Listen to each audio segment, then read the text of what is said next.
Bonjour à toutes et à tous et merci de votre fidélité. Pour cette méditation, je vais m'inspirer à la fois de l'évangile de ce vendredi et celui de demain samedi. Ils sont liés.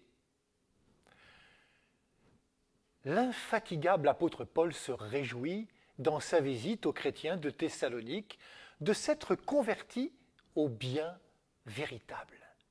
Il écrit dans sa lettre « Les gens racontent à notre sujet l'accueil que nous avons reçu chez vous.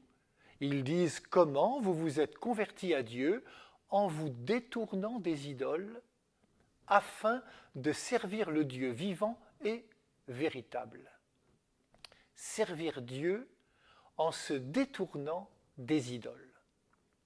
Et l'évangile de ce jour nous parle d'un bien, l'argent, qui peut devenir une idole. Alors posons-nous la question, car Jésus nous invite à choisir. Vous ne pouvez servir deux maîtres. Servir Dieu ou être esclave des idoles, s'isoler et entrer en relation. Comme l'écrit Éloi Leclerc dans Sagesse d'un pauvre, le monde des hommes est un immense champ de lutte pour la richesse et la puissance. Trop de souffrances et d'atrocités leur cachent le visage de Dieu. Il ne faut surtout pas qu'en allant vers eux, nous leur apparaissions comme une nouvelle espèce de compétiteurs. Nous devons être, au milieu d'eux, les témoins pacifiés du Tout-Puissant, des hommes et des femmes sans convoitise, sans mépris, capables de devenir réellement leurs amis. C'est notre amitié qu'ils attendent, une amitié qui leur fasse sentir qu'ils sont aimés de Dieu et sauvés en Jésus-Christ. La parabole du gérant malhonnête met l'accent sur l'habileté de cet homme pour se sauver d'une mauvaise situation. Il a dilapidé les biens de son maître. Les biens qui nous sont donnés, nos vies, la planète, le monde des vivants, nous n'en sommes pas les propriétaires, mais les gérants. Nous sommes donc invités à être au service de cette création que Dieu nous confie et met à notre disposition.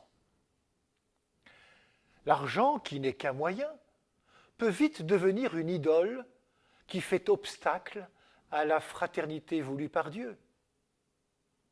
Cet argent, Jésus le qualifie de trompeur, car il donne trop souvent l'illusion que l'on peut s'appuyer sur lui et sur lui seul.